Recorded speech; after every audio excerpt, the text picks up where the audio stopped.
et je te préviens, tu risques d'être choqué. Toutes les louanges appartiennent à Allah tabaraka wa ta'ala et que la prière et le salut soient sur le prophète Mohammed.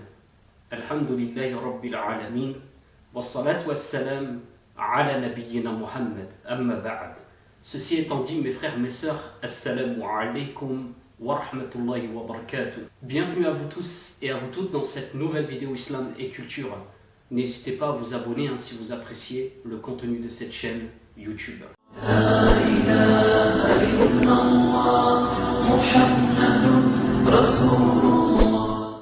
Alors si comme moi tu as été confronté à ces commentaires concernant les chiites duodécimains, te disant qu'il ne fallait absolument pas parler d'eux en mal, sous prétexte de ne pas semer la zizanie ou de ne pas diviser entre les musulmans, et d'autres sont même allés jusqu'à dire qu'ils doivent être nos alliés car nous avons un ennemi commun, le sionisme mondial.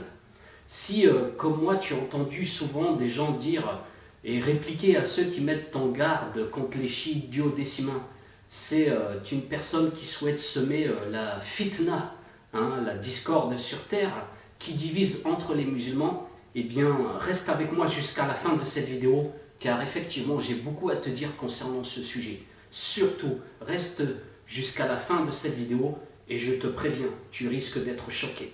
Alors mes frères et mes sœurs, avant de commencer, je tenais à rappeler que le pire des crimes consiste à associer à Allah tabaraka wa ta'ala une fausse divinité, à adorer une autre divinité avec Allah ou tout simplement à adorer une autre divinité. Il s'agit là du plus grand crime qui soit, comme Allah tabaraka wa ta'ala l'évoque dans le Coran. Et Allah tabaraka wa ta'ala, vous le savez tous, ne pardonne pas qu'on lui associe. Inna Allah la yaghfiru an yushraka bih wa yaghfiru ma duna dhalik liman yasha.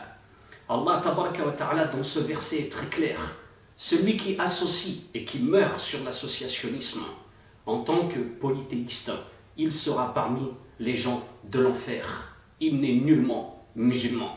Celui qui pratique le shirk, le grand shirk, n'est nullement musulman. Même s'il fait 100 fois le pèlerinage à la Mecque, même s'il fait toutes ses prières à l'heure, celui qui associe à Allah une autre divinité, qui adore en dehors d'Allah tabaraka wa ta'ala une autre divinité, il n'est point musulman.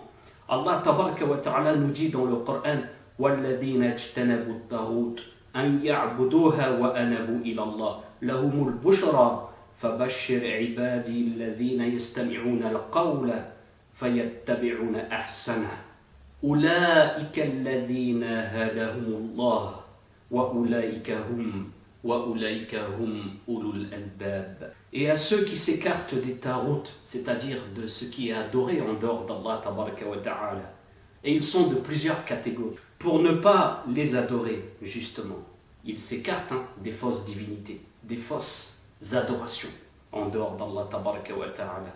Tandis qu'ils reviennent à Allah, à eux la bonne nouvelle.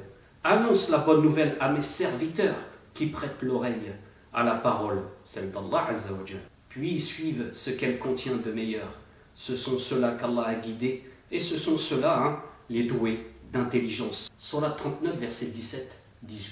Alors on voit dans les versets que j'ai évoqués, et il y en a bien d'autres dans le Coran, que le shirk, le polythéisme, le fait d'associer à Allah tabaraka wa ta'ala le grand, eh bien fait sortir de l'islam. Il s'agit là de la plus grande injustice qu'Allah tabaraka wa ta'ala ne pardonne pas à la personne qui meurt dans cette situation.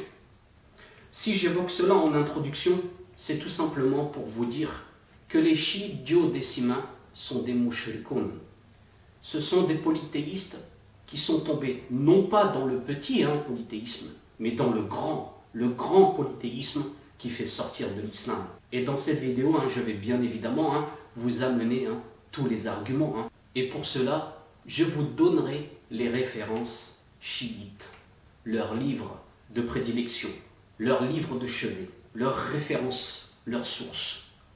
Allah tabaraka wa ta'ala, encore une fois mes frères et sœurs, nous dit dans le Coran فَمَنْ كَانَ يَرْجُو لِقَاءَ رَبِّهِ فَيَعْمَلْ عَمَلًا صَالِحًا وَلَا يُشْرِكْ بِعِبَادَةِ رَبِّهِ أَحَدًا. Dans ce verset, Surat Al-Kahf, le verset 110, Allah Azza wa Jal nous dit quiconque donc espère rencontrer son Seigneur, qu'il fasse de bonnes actions et qu'il n'associe dans son adoration aucun à son Seigneur. Donc, Allah Tabaraka wa Ta'ala ici nous évoque qui sont Ahlul Tawhid, les gens de l'unicité, c'est-à-dire les musulmans, ceux qui se sont soumis à Allah Tabaraka wa Ta'ala et qui lui ont voué un culte exclusif, qui l'ont adoré lui l'unique, sans rien lui associer.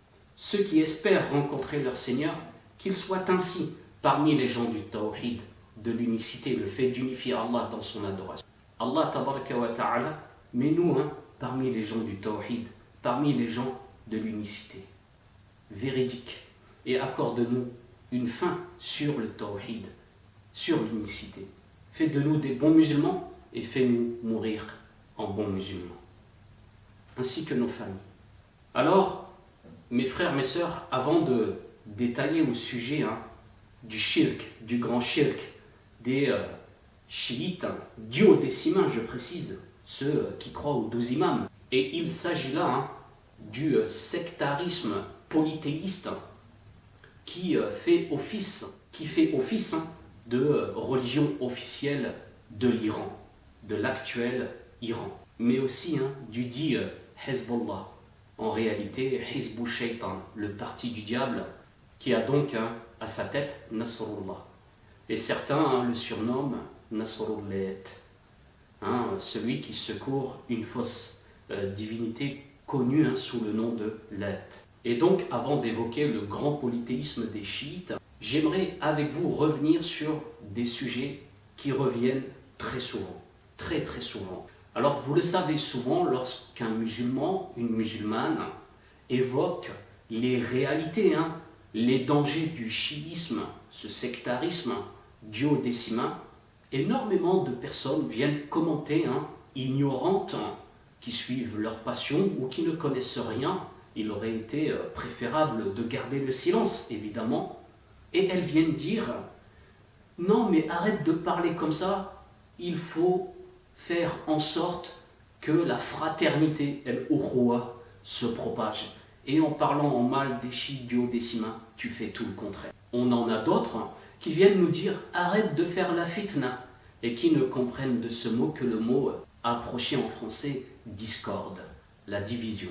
Et d'autres viennent nous dire non, mais il faut savoir prendre en considération qu'il faut nous allier avec les chiites duodécimains, car nous avons un ennemi commun, le sionisme mondial, et donc l'entité scélérate qui occupe actuellement la Palestine.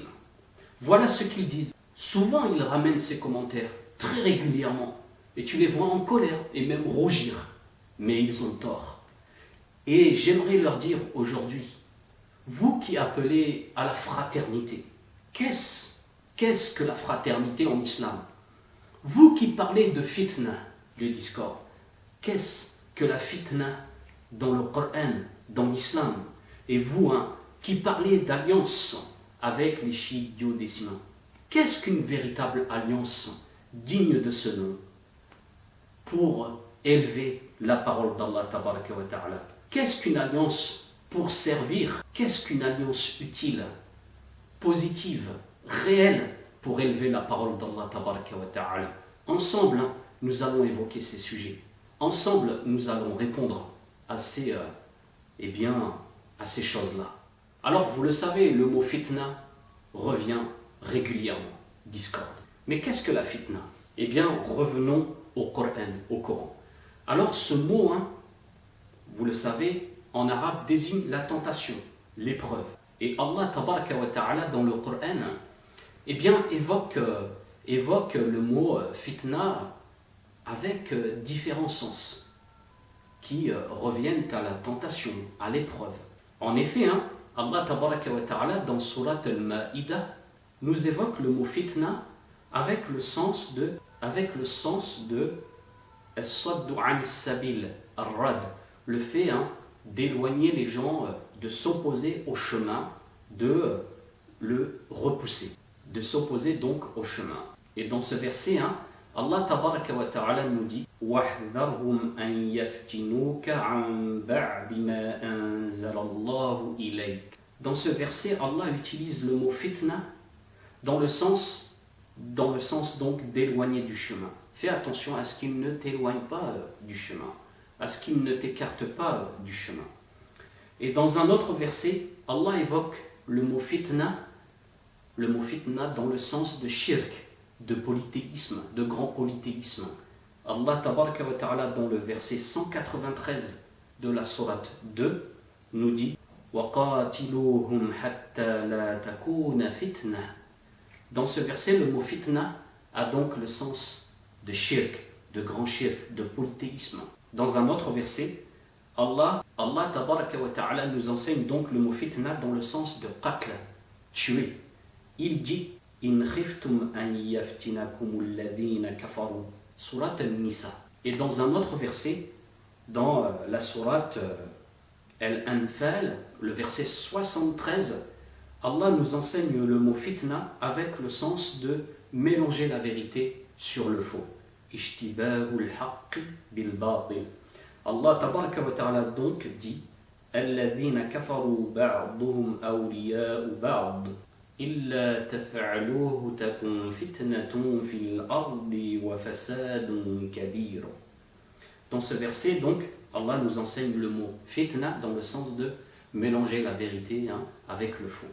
Donc ici, on a plusieurs versets, et il y en a d'autres, qui mettent en évidence que le mot fitna, dans le Coran, eh bien, a plusieurs sens. Et il y en a d'autres, évidemment.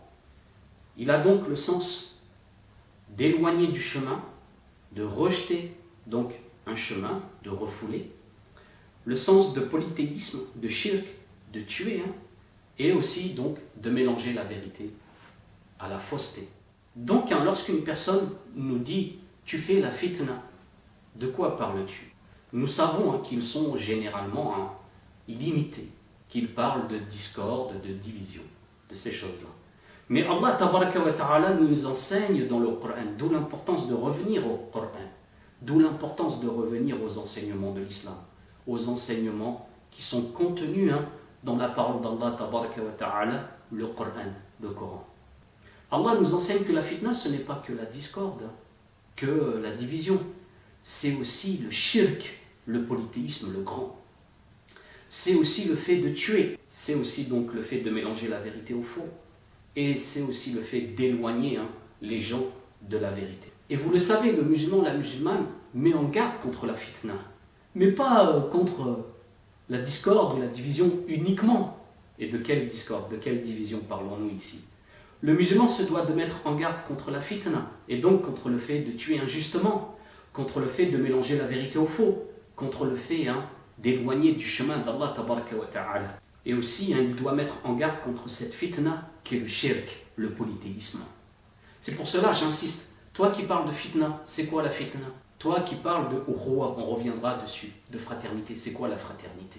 Toi qui parles d'alliance, c'est quoi une alliance pour élever la parole d'Allah tabaraka wa ta'ala? Alors oui, Allah tabaraka wa ta'ala nous éprouve, et le mot fitna a aussi ce sens. Vous l'avez souvent entendu ce verset, dans Surat Al-Ankabut, l'araignée.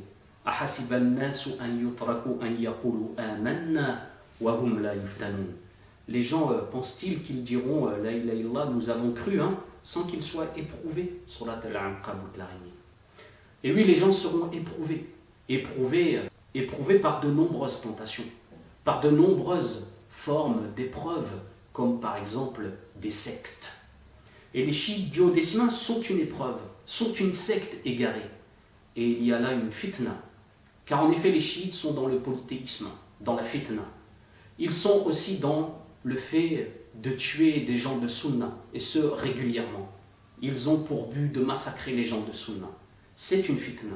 Ils ont aussi pour but de ne pas dire la vérité et de cacher la vérité. C'est pour cela la religion des chiites duodécimains, c'est la taqiyya.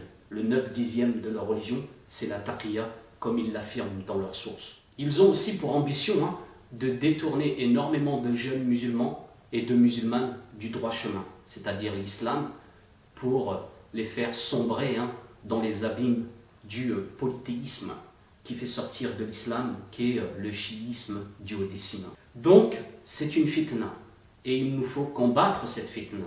Alors ceux qui viennent nous dire « arrête de faire la fitna », en réalité, ce sont eux les gens de fitna. Car en faisant cela, ils occultent la dangerosité que représente ce sectarisme. Ils occultent le fait que ce sectarisme fait sortir de l'islam et qu'il est extrêmement dangereux. Et ils occultent bien d'autres choses. Vous verrez avec moi au travers de cette vidéo qui n'est absolument pas terminée. J'ai l'intention de rester longtemps avec vous. Inch'Allah ta'ala. Donc Allah tabaraka wa ta'ala éprouve les musulmans par l'intermédiaire de nombreuses tentations, épreuves. Et ce sectarisme chiite duodécimain est une épreuve. À nous de nous éloigner de cette épreuve et de mettre en garde tous les musulmans et toutes les musulmanes contre cette épreuve et de ne pas l'occulter comme ces prétendus individus qui se disent vouloir réformer. Et vous qui appelez à la fraternité, qui disent qu'il ne faut pas parler sur les chiites duodécimains car cela annule la fraternité. Et il faudrait appeler à la fraternité. Qu'est-ce que la fraternité en islam? Allah tabaraka wa ta'ala nous dit dans le Coran, Innamal mu'minuna ikhwa. Les croyants sont des frères. Dans la sourate 49 au verset 10. Et oui, les croyants, les véritables musulmans, ceux qui n'associent rien à Allah tabaraka wa ta'ala, ceux qui suivent le Coran, qui suivent la sunna du prophète Mohammed sallallahu alayhi wa sallam authentique, ceux qui suivent les compagnons du prophète sallallahu alayhi wa sallam wa radiyallahu anhum, ce sont eux les croyants.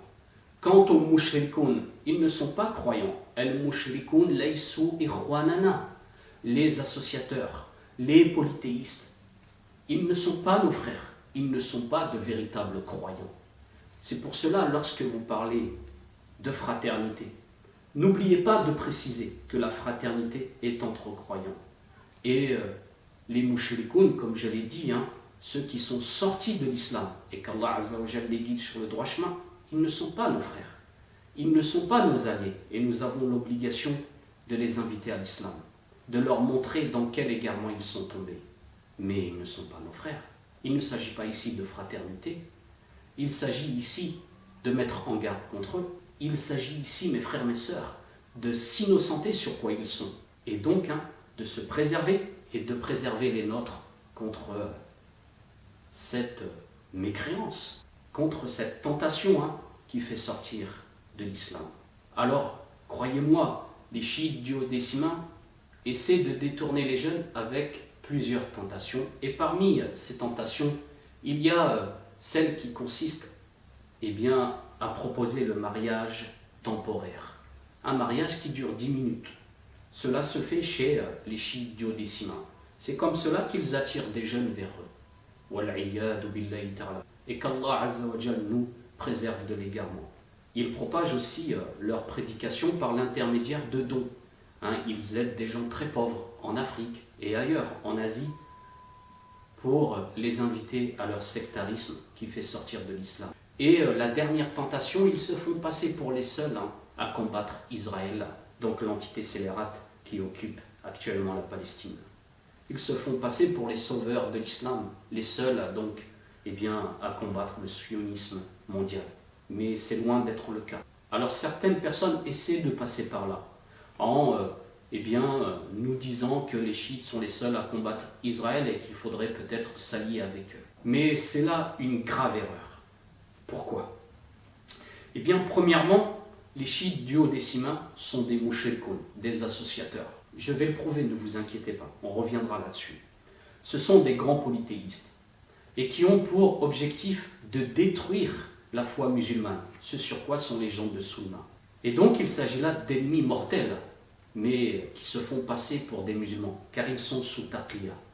Ils dissimulent leur véritable croyance aux musulmans du monde entier. Ils se font passer pour leurs frères, pour mieux les poignarder dans le dos. D'ailleurs, ces dernières années, et pas seulement, l'ont prouvé, l'ont démontré. En effet, regardez ce qu'ils ont fait en Syrie, en Irak et même au Liban depuis ces dernières années. Ils ont tué énormément de musulmans. Ils ont tué énormément de musulmans. Et ce pour répandre le chiisme duodécimain en Irak, en Syrie et au Liban.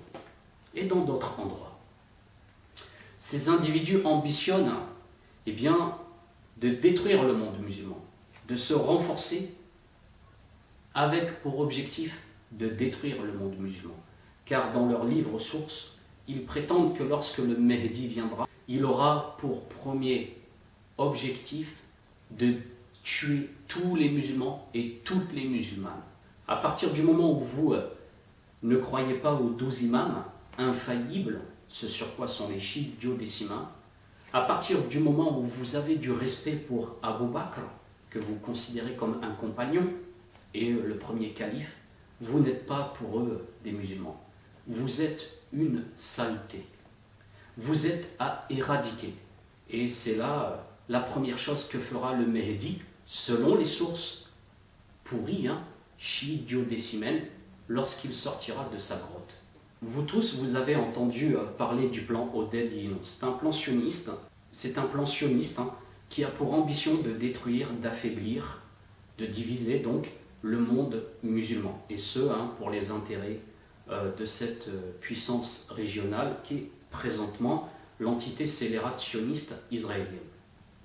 Donc leur objectif consiste à engendrer des guerres civiles, de l'anarchie et des clivages entre sectes.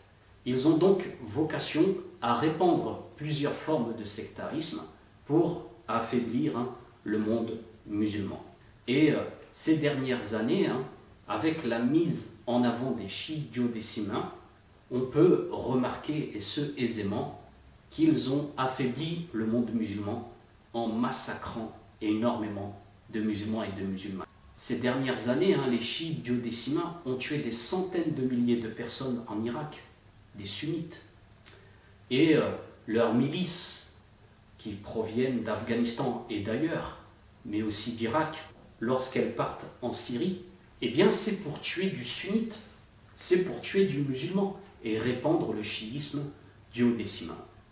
Vous avez tous entendu parler du croissant chiite. Donc tout cela a vocation à renforcer l'entité scélérate sioniste. Et c'est pour cela aussi que l'Iran fait la promotion de la démocratie en Arabie Saoudite, au Koweït et au Bahreïn. Pourquoi cela? Eh bien, si les chiites duodécimains devenaient très forts en Arabie Saoudite et qu'ils avaient accès à une partie du pouvoir, l'Arabie Saoudite se trouverait encore beaucoup plus affaiblie qu'elle ne l'est actuellement. Par cette propagande, ne l'oubliez pas, polythéiste. Le Koweït aussi, ce qui est le cas présentement, très affaibli à cause de la présence des chiites duodécimains dans le pouvoir. Et ne parlons même pas du Bahreïn, qui est majoritairement composé de chiites duodécimains. Nous aurions là, suite à la démocratie, eh bien, une éviction totale des gens de Sunna. Donc l'Iran, pour diviser, pour affaiblir le monde musulman, qu'elle déteste, qu'elle abhorre, eh bien, propage un nombre conséquent d'idéologies. Elle finance, par exemple, certaines formes de soufisme. Donc on voit là que l'Iran, en réalité, et le Hezbollah aussi, est au service bien, de l'entité scélérate de Tel Aviv. D'ailleurs, ne l'oubliez pas, le Hezbollah, le Hizb al-Shaytan, a assassiné énormément de prédicateurs musulmans de Sunna au Liban. Toutes ces choses, beaucoup de musulmans et de musulmanes les ignorent. Mais ne soyez plus dupes. Il s'agit là d'individus qui servent le projet Oded Yinon sectarisé, affaiblir, engendrer des clivages, de l'anarchie. Les chiites duodécimains servent Israël. Lorsqu'une personne vient nous dire que ce sont les seuls à combattre Israël, ce n'est que des artifices. Concrètement sur le terrain, Téhéran et le Hezbollah servent les intérêts de Tel Aviv. Le Hezbollah ne s'intéresse pas à la Palestine, malgré ses prétentions. Il ne s'intéresse qu'à répandre le chiisme duodécimain au Liban. L'Iran, en réalité, ne désire pas combattre Tel Aviv, ni l'Amérique. Elle ne souhaite que se renforcer et elle attend, ce qui est messianique, l'arrivée du Mahdi, qui selon eux, ce qui est totalement faux évidemment, va éradiquer tout musulman, toute musulmane de Sunna sur la terre. Donc ne tombez pas dans ce piège de la prétendue alliance contre le sionisme mondial. Ce n'est que des artifices. Alors maintenant, mes frères, mes sœurs, évoquons ensemble qui sont les chiites. Les chiites, ne sont pas sincères. Ils sont sous taqiyya, sous dissimulation. Ils ne disent pas aux gens de Sunna, aux musulmans du monde entier, qui ils sont réellement. Mais il est facile de voir qui ils sont. Il suffit par exemple de regarder les sermons de leurs prédicateurs sur YouTube. Tout cela est clair et évident et propagé. Mais devant vous, ils auront un autre discours et ne vous diront pas qui ils sont. Alors évoquons ensemble qui ils sont au travers de leurs sources. Rien de mieux évidemment que d'évoquer les sources des chiites duodécimains, des Iraniens, du dit Hezbollah, Hizb al-Shaytan. Donc dans son livre, leur cheikh Mohammed ibn Ali ibn al-Hussein dit concernant la taqiyya, la dissimulation, dans Risala al-I'tiqadat, à la page 104, la chose suivante. Donc dans ce passage, leur cheikh, Mohammed ibn Ali ibn al-Hussein, dit que la croyance des chiites duodécimains consiste à la taqiyya. C'est une obligation et celui qui la délaisse est comme celui qui a délaissé la prière. Regardez l'égarement dans lequel sont les chiites duodécimains. La taqiyya, la dissimulation, selon les chiites duodécimains, donc, est une obligation. Il est interdit de ne pas la pratiquer jusqu'à ce que sorte le Mahdi. Et on verra le pourquoi de cela. Celui qui la délaisse avant que ne sorte le Mahdi, selon eux, est sorti de l'islam. Il n'est plus musulman. Il est sorti de la religion de l'imamiyya. On reviendra sur cela, le fait de croire aux 12 imams. Et il s'oppose à Allah, à son prophète et aux 12 imams. Donc voilà sur quoi sont les chiites duodécimains. Wafil Kafi, dans leur livre référence, Al-Kafi, il est dit Inna tis'ata a'ashar din fit taqiyya, la dina liman la taqiyya. 9/10 de la religion est dans la taqiyya, la dissimulation selon donc les chiites duodécimains. Il n'a pas de religion, celui qui n'a pas de taqiyya. Ça c'est dans Al-Kafi, une source, une référence chez les chiites duodécimains. Toujours dans le Kafi, mais aussi dans le livre Ar-Rasail lil-Khomeini, les lettres de l'imam al-Khomeini, imam entre. Il est dit, vous êtes sur une religion, celui qui la cache, Allah l'élève, et celui qui la dévoile, Allah l'humilie. Donc, selon les chiites duodécimains, le bon chiite duodécimain, lorsqu'il cache sa religion, Allah l'élève, et lorsqu'il dit ce qu'est sa religion, Allah l'humilie. Regardez ce sur quoi sont ces individus. Et après, certains vont dire que je fais la fitna en évoquant ces choses. Non, j'évoque les fitan, pluriel de fitna, dans lesquels ils sont, et je vous mets en garde contre cela. Il n'est pas question ici de garder le silence et d'occulter ces réalités. Dans le Jami' al-Akhbar de leur cheikh Tajuddin Mohammed ibn Mohammed al-Sha'iri, qui est un livre imprimé à Najaf, celui-là prétend que le prophète aurait dit, ce qui est totalement faux. Nous reviendrons sur les sources chiites duodécimaines, que celui qui délaisse la taqiyya est comme celui qui a délaissé la prière. Et dans le livre Wasa'il al-Shi'a du même auteur, chiite duodécimain polythéiste, il est dit, n'est pas de nous celui qui n'est pas assidu à la taqiyya. C'est pour cela nous sommes fiers qu'il se désavoue de nous, et évidemment nous nous désavouons d'eux. Nous ne sommes pas sur la taqiyya, nous les musulmans. Nous disons ce qu'est réellement l'islam, nous exposons ce qu'est l'islam, car nous voulons que les gens aient accès aux sources musulmanes et qu'ils embrassent l'islam. Alors pourquoi les chiites ne délaissent pas la taqiyya jusqu'à ce que le Mahdi sorte? Il est rapporté dans le tafsir de la Ayashi, volume 2, page 351, un tafsir chiite duodécimain, que le fait de délaisser la taqiyya viendra quand le Mahdi va apparaître et il se vengera de ses ennemis. Et il précise que les ennemis donc du Mahdi, ce sont les gens de Sunna, c'est-à-dire 90% du monde musulman, du Maroc jusqu'à l'Indonésie. Ce sont les ennemis du Mahdi. selon donc les chiites duodécimains. D'où l'obligation de faire de la taqiyya jusqu'à ce qu'il sorte, car en effet, lorsqu'il va sortir, il va massacrer tous les gens de Sunna, il va massacrer les savants de Sunna, les guides de Sunna, et il va tuer tous les gens, du plus petit au plus grand, qui donc font partie des gens de Sunna, c'est-à-dire les musulmans, comme je vous l'ai dit, du monde entier. Et le même auteur, dans un livre intitulé Daf'u Thawrati al-Islamiyya, c'est-à-dire la défense de la révolution musulmane, et ici islamique, il parle de la révolution khomeiniste, qui, vous le savez, donc n'est pas musulmane, puisque ces gens sont des polythéistes mécréants.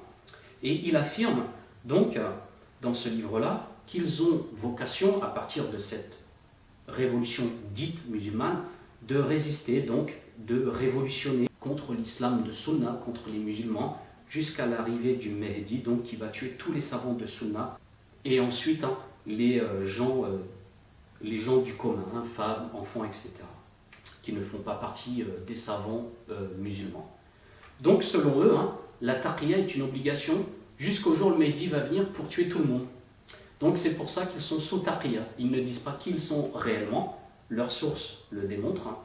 Et lorsque le Mehdi va venir, selon eux, il va commencer à tuer tout le monde. Donc ils vont dire, vous n'êtes pas musulman, voilà, on n'est plus sous taqiyya, vous ne croyez pas aux deux imams, c'est bien fait pour vous si vous vous faites massacrer par le Mehdi. Donc voilà ce sur quoi sont les chiites duodécimains. Ce sur quoi est Khomeini. Donc lorsque tu as un prédicateur qui te dit que la révolution khoméiniste c'est quelque chose de masha'Allah, de trop balèze, de tout ça, eh bien il faut savoir que cet individu ne sait pas qui est Khomeini, ne sait pas qu'est-ce que le chiisme duodécimain. Tu as affaire soit à un ignorant, soit à une personne qui est sous taqiyya, tout simplement. Ou alors à un individu hypocrite ou autre qui souhaite propager la division, l'affaiblissement au sein donc de la communauté musulmane en occultant ce sur quoi ils sont et le danger que représentent les chiites duodécimains. Donc selon mes frères, mes sœurs, celui qui ne croit pas aux 12 imams, car dans la croyance chiite duodécimaine, il est obligatoire de croire en 12 imams. Et ces 12 imams, selon eux, seraient infaillibles. On retrouve cela dans le livre Al-I'tiqadat, on retrouve cela dans les livres d'Udi Imam Khomeini, on retrouve cela dans leurs grandes références, comme par exemple Biharul Anwar, Al-I'tiqadat, etc., Al-Kafi, et bien d'autres sources chiites duodécimaines. À titre d'exemple, Al-Khomeini dit dans Al-Arba'una Haditha, le livre Al-Arba'una Haditha, la chose suivante. Le fait de croire à la wilaya, c'est-à-dire les 12 imams infaillibles, bien c'est une condition pour que la foi soit acceptée, les actes soient acceptés. C'est une condition pour que la foi en Allah soit acceptée. Et donc, selon les chiites duodécimains, celui qui ne croit pas aux 12 imams infaillibles, qui voient l'invisible, etc., ce qui relève encore une fois de l'apostasie, eh bien est mécréant. Donc pour eux, tous les musulmans sont des mécréants. Et ceux donc qui respectent les califes bien guidés, et qui disent que le premier calife est Abu Bakr, ensuite Omar, ensuite Uthman et après Ali, qu'Allah les agrée tous, eh bien pour eux, ces individus ne sont pas musulmans. Car ils sont venus avec quelque chose qui est contraire donc à la croyance aux 12 imams, qui est une fausse croyance évidemment. Donc on voit ici que les chiites duodécimains sont des gens qui jettent l'anathème. Et lorsque l'on voit des prétendus intellectuels et autres écrivains, à l'instar de Youssef Indy, qui nous dit que le chiisme représente l'islam résistant, ceci et cela, et lorsqu'on voit d'autres personnes nous dire que ceux qui disent que les chiites sont donc des gens qui ne sont pas musulmans, qu'il s'agit de takfiristes, ils oublient de préciser, ils occultent le fait que les plus grands takfiristes du monde sont les chiites duodécimains, car ils considèrent toute la communauté musulmane, 90% du monde musulman, comme des mécréants. Et le Mehdi, lorsqu'il viendra, selon eux, va tous les massacrer. Alors, lorsqu'on entend Youssef Indy ou un autre nous dire que les chiites duodécimains représentent l'islam résistant, on a donc affaire à une personne qui est totalement incompétente, qui ne connaît absolument rien de ce que je vous ai évoqué à l'instant. Les chiites duodécimains, donc, en plus de rendre mécréants les musulmans dans leur totalité, eh bien, rendent licite le fait de faire couler leur sang. On a leur imam, hein, un chiite duodécimain connu, hein, Mohammed ibn Ali, qui dans Ilal al-Shara'i' eh bien, dit que tu peux inviter un musulman de Sunna chez toi, il n'y a pas de témoin, ensuite tu l'assassines et tu l'enterres dans un trou, etc., dans ta cave, tu mets un mur au-dessus et il n'y a pas de témoin, tu lui prends son argent, etc., et tu as fait quelque chose de bien. Donc voilà sur quoi sont les chiites duodécimains. Il peut t'inviter chez lui et te tuer. Regardez dans quelle forme d'égarement de sectarisme sont les chiites duodécimains. Et le pire, c'est qu'ils associent à Allah tabaraka wa ta'ala. Khomeini, à titre d'exemple, c'est très contemporain, on peut parler de Khomeini. Khomeini, dans son livre Al-Hukuma al-Islamiyya, eh bien, fait les éloges de Taoussi. Et il affirme que la taqiyya de Taoussi était quelque chose qui a secouru la religion d'Allah tabaraka wa ta'ala. Qui est Taoussi et de quelle taqiyya parle-t-il? Eh bien, Taoussi, c'est un chiite duodécimain qui a donc aidé les Tatars à rentrer dans Bagdad et à massacrer les musulmans et les musulmanes de cette ville. On estime le nombre de morts entre 200 000 voire 2 millions concernant donc le massacre des musulmans de Bagdad à cette époque. Et Taoussi avait infiltré l'État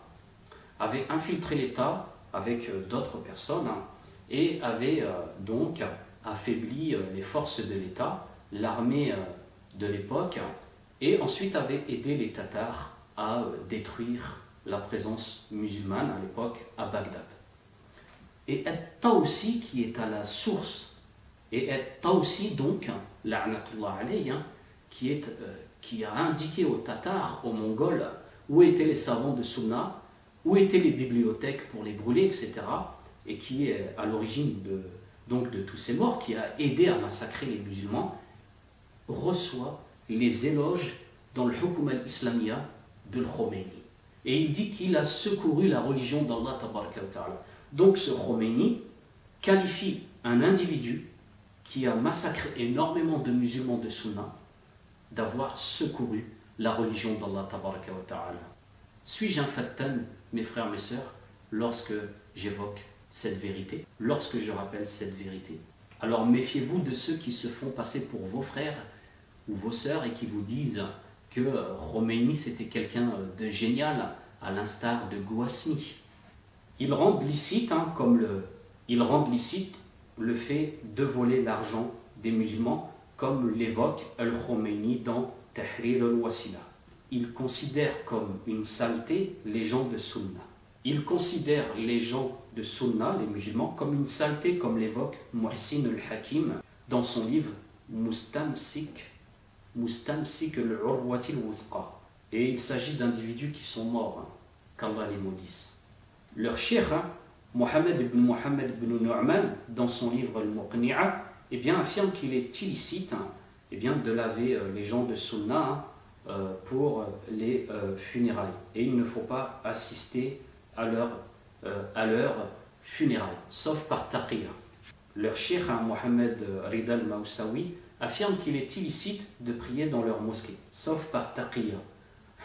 Et il rajoute que prier dans leur mosquée par taqiyya, il y a en cela une énorme récompense. Subhanallah.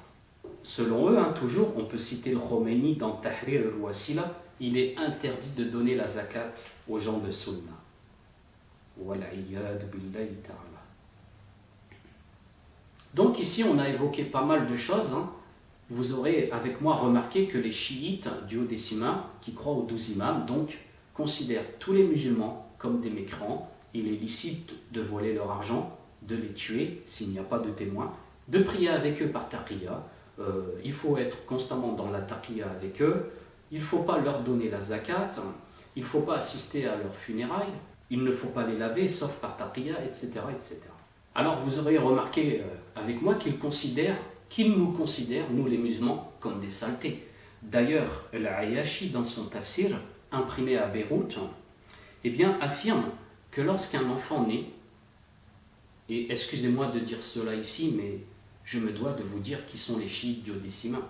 Lorsqu'un enfant naît, le shaitan lui met un doigt dans l'anus. Et si c'est une fille, ailleurs. Si elle n'est pas une enfant de la famille des chiites duodécimains. Et qu'Allah donc nous préserve. C'est ça les chiites duodécimains, c'est ça nos frères. Tu parles de fraternité encore. Concernant donc notre mère Aïcha, radiallahu anha, l'épouse du prophète Mohammed, sallallahu alayhi wa sallam, la savante de cette communauté, eh bien dans le tafsir chiite duodécimain, puéril, Anwar al-Bihar, mais aussi dans le livre Kitab al-Tahara du Khabith al-Khomeini, de la pourriture de al-Khomeini, qu'Allah nous dise, il est rappelé, selon eux, mécréants polythéistes, que Aïcha est plus sale elle est plus sale que des animaux très sales. Je ne veux pas le dire ici. Donc, on voit bien ici qu'ils insultent notre mère Aïcha, radiallahu anha. Et mes frères, mes sœurs, si quelqu'un insulte ta mère, tu vas dire quoi? Merci? Eh bien non. Ici, il s'agit de la mère de tous les croyants, Aïcha, radiallahu anha, la savante de notre communauté. Il s'agit de notre mère à tous, l'épouse du prophète, Mohammed sallallahu alayhi wa sallam. Et qu'ils soient maudits ceux qui l'ont insulté de la sorte. Donc, ils vont jusqu'à dire ces choses-là. Et il faudrait les considérer comme nos frères. Encore une fois, nos alliés. Selon donc leurs sources, Omar ibn al-Khattab, radiallahu anhu, le deuxième calife, mais aussi Abu Bakr, eh bien, dissimulait en eux la mécréance. Ils n'étaient pas musulmans. Ils suivaient le prophète tout en dissimulant la mécréance. Selon les chiites duodécimains, les meilleurs de cette communauté, ceux qui ont secouru la parole d'Allah, ceux qui ont secouru l'islam, ceux qui ont répandu l'islam, eh bien, n'étaient pas musulmans à l'intérieur d'eux. Ils prétendent qu'Abu Bakr priait avec une idole autour du cou, derrière le prophète sallallahu alayhi wa sallam, et que derrière le prophète, il se prosternait pour cette idole.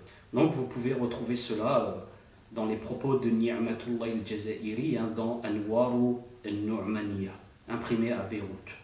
Et sachez, mes frères, mes sœurs, que cet individu chiite duodécimain va plus loin.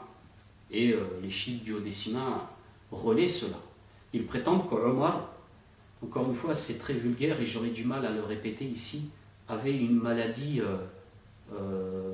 dans l'anus et qu'il était obligé d'avoir des relations pour calmer cette douleur. Voilà, qu'Allah maudisse ces individus. Alors je ne peux pas répéter ici, mais voyez comment il considère l'un des meilleurs hommes de cette communauté. J'ai d'ailleurs une petite anecdote à ce sujet. Dans le passé, j'ai rencontré Mohamed Sirous, que vous avez certainement vu sur cette chaîne chiite duodécimaine Fadak. Et à l'époque, j'étais converti depuis quelques années, et donc un peu naïf concernant les chiites duodécimains. Et celui-ci a tenu des propos un peu durs vis-à-vis de Omar ibn al-Khattab, radiallahu anhu, devant moi. Et je lui dis quand même, tu parles comme ça sur lui, alors que c'est quand même lui qui a conquis l'Iran et qui a propagé l'islam en Perse. Et il a tiré une sale tronche comme ça, et je l'ai remis face à ces contradictions. Allah tabaraka wa ta'ala dans le Coran fait les éloges des compagnons. Et sachez-le, les chiites rendent mécréants tous les compagnons, hormis 3 ou 4, dont Salman al-Farisi. Ils rendent mécréants tous les compagnons du prophète, alors qu'Allah tabaraka wa ta'ala dans le Coran fait leurs éloges dans la sourate At-Tawbah, au verset donc 100. Allah tabaraka wa ta'ala nous dit les concernant وَالسَّابِقُونَ الْأَوَّلُونَ مِنَ الْمُهَاجِرِينَ وَالْأَنصَارِ وَالَّذِينَ اتَّبَعَاهُمْ بِإِحْسَانٍ رَضِيَ اللَّهُ عَنْهُمْ وَرَضُوا عَنْهُ وَأَعَدَّ لَهُمْ جَنَّاتٍ تَجْرِي تَحْتَهَا الْأَنْهَارُ خَالِدِينَ فِيهَا أَبَدًا ذَلِكَ الْفَوْزُ الْعَظِيمُ. Dans ce verset, Allah tabaraka wa ta'ala fait les éloges des compagnons. Et quel meilleur éloge que l'éloge d'Allah tabaraka wa ta'ala, que l'éloge du Créateur des cieux et de la terre. Alors eux, les rendent mécréants, prétendent qu'ils ont apostasié. Et nous, nous sommes innocents de ce qu'ils disent et nous affirmons qu'ils sont les meilleurs de cette communauté et qu'il faut les suivre. car ce sont eux qui ont le mieux compris et appliqué l'islam. Mes frères, mes sœurs, Allah tabaraka wa ta'ala, contrairement à ce que disent les chiites duodécimains, a choisi les compagnons pour préserver sa religion. Allah tabaraka wa ta'ala dans surat al-Hijr nous dit Inna nahnu nazzalna dhikra wa inna lahu lahafidhun.